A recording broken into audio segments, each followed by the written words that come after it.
행복한 정시 기도 시간입니다. 전도자의 24시. 구원받은 모든 사람은 사실 전도자로 부름을 받았습니다. 우리가 구원받았으면 더 이상 나를 위해 살 이유가 없잖아요. 왜? 완벽하게 구원받았으니까. 이제는 누구를 위해 살아야 됩니까? 나를 구원하신 예수 그리스도. 무거운 짐은 내려놓고 가벼운 짐을 우리에게 주셨죠. 그게 전도자의 24시예요. 그렇다면 하나님께 주신 절대 능력이 뭐냐? 하나님의 말씀인 거예요. 히브리서 4장 12절. 하나님의 말씀은 살아있고 활력이 있어 좌우의 날선 어떤 검보다 예리하여 영과 혼과 및 관절과 골수를 찔러 쪼개기까지 하며 또 마음의 생각과 뜻을 판단하나니 지으신 것이 하나도 그 앞에 나타나지 않음이 없고 우리의 결단을 받으실 이의 눈앞에 만물이 벌거벗은 것 같이 드러나느니라. 세상이 나도 못 보는 것을, 세상 사람이 모르는 것을 하나님은 다 알고 계시다는 거예요. 그래서 벌거벗은 것 같이 모든 것이 다 그분 앞에 드러나는 날이 오는 거죠.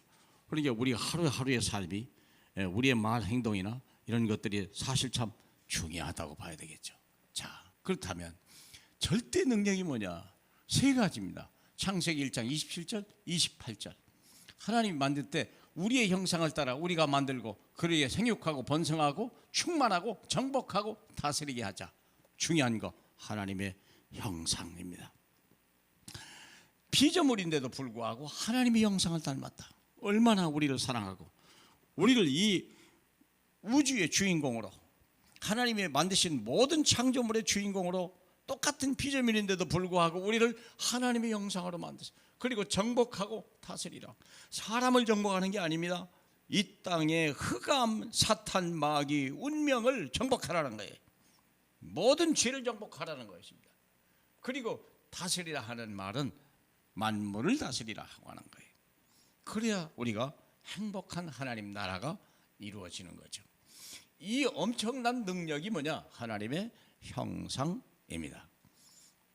불신자는요, 태어날 때 마귀 형상을 가지고 태어납니다. 요한복음 8장 44절. 너희는 너희 아비 마귀를 닮아갔다고 그랬어요. 그의 욕심을 너희도 행하는 자다. 그에게 거짓 진리가 없으므로 거짓을 것을 행하더라. 마귀 형상을 가지고 사람이 태어났어요. 어느 날부터.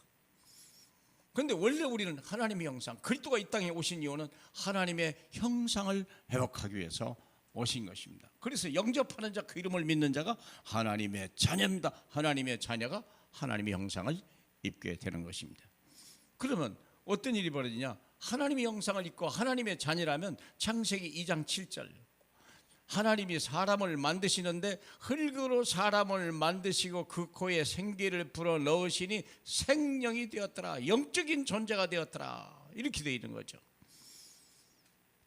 그럼 우리가 하나님의 형상을 잃어버린 창세기 3장 사건의 또 하나, 두 번째 사건은 뭐냐면 생기가 빠져나갔죠. 우리가 죄를 짐으로 생기가 빠져나가, 하나님의 형상을 잃어버렸던 생기가 떠나가고 뭐만 남았죠? 흙만 남은 죄. 흙. 아담이라고 하는 말은 흙이 아닙니까? 그래서 하나님이 하와를 통하여 생명을 집어넣음으로 인하여 영적 존재가 회복되는 그러죠. 여인의 후손. 그래서 그리스도 얘기하는 거 아니겠습니까? 우리가 생기가 빠져나가는 흙이요. 흙이란 말은 짐승과 같은 존재입니다. 그래서 우리가 짐승같이 살아가는 거예요. 짐승같이 사는 게 뭐죠? 먹고 살기 위해서. 약육강식이요. 그러면 이런 일을 벌어지는 거예요. 그리고 번식을 위해서만 살아가는데 생존이 보장이 안 된 거예요. 짐승들이 그런 거잖아요. 그래서 하나님이 하나님의 형상을 회복한 사람에게 뭘 배웁니까? 생기, 하나님의 성령을 집어넣는 거예요. 오직 성령이, 그게 마가다락방에 성령이 임하는 거잖아요. 마가다락방에 베드로가 요엘서 2장 18절을 말했죠. 하나님의 영을 만민에게 부어주리라. 그러면 환상을 보고 꿈을 꿀 것이며 우리가 이상을 볼 것이다 얘기했잖아요. 이거 사도행전 2장 11절에 실제로 왔습니다. 하나님의 영이 어디에요? 모든 육체 위에 막 불을 유약하는 거예요. 썩어질 육체, 멸망의 육체, 우리가요 무능한 육체 속에 하나님의 생기가 막 성령이 임하니까 그때부터 아무도 이길 수 없는 사람이 되요. 하나님의 형상을 입으니까 하나님의 능력이 임하는 거잖아요. 그러면 하나님의 능력을 가졌다면 세 번째 중요한 건 창세기 2장 17절입니다. 말씀입니다. 첫 번째 말씀을 준 게 있죠. 먹지 마라. 먹으면 죽는다. 그래서 하나님의 말씀은 생과 사가 결림만 걸 겁니다. 말씀을 버리면 우리의 사망이 찾아옵니다. 말씀을 잡으면 생명이 찾아옵니다. 마태복음 4장 4절로 마귀가 첫 번째 예수를 시험하잖아요. 이 떡으로, 이 돌로 떡을 만들어 먹어라. 그러니까 예수님이 하신 말 40일을 금식했음에도 불구하고 사람이 떡으로만 사는 것이 아니라 하나님의 입에서 나오는 모든 말씀으로 사는 것임을 너희로 알게 하려 하십니다. 그렇습니다. 떡이 중요합니다. 그러나 떡보다 더 중요한 게 있다면 그게 말씀입니다. 말씀을 가진 자는요, 떡이 찾아오게 되어 있는 거예요. 그렇죠? 떡을 찾아가면 말씀이 벌어집니다. 하나님과 재물과 하나님을 겸하여 섬길 수 없다. 그렇기 때문에 그렇습니다. 그러므로 히브리서 4장 12절 이 말씀은 살아있고 운동력이 있고 이 영과 혼과 관절까지 우리의 육체, 우리의 마음, 우리의 생각, 우리의 삶 전체를 하나님 앞에 부끄러움 없이 만들어 가신다고 약속한 것입니다. 사랑하는 여러분, 참 능력이 뭡니까? 생명과 하나님의 형상과 우리에게 준 말씀입니다. 이걸 언제 회복합니까? 말씀을 통하여, 예배를 통하여. 그래서 예배가 중요한 것입니다.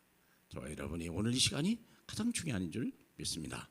하나님 감사합니다. 하나님의 형상을 회복하는 이 시간 되게 하고 하나님의 능력을 회복하는 성령이 임하는 시간이 되게 하고 말씀을 회복하는 복된 시간 되게 주여 역사해 주시옵소서. 세계복음화를 이루실 우리 주 예수 그리스도의 이름으로 축복하며 기도합니다. 아멘.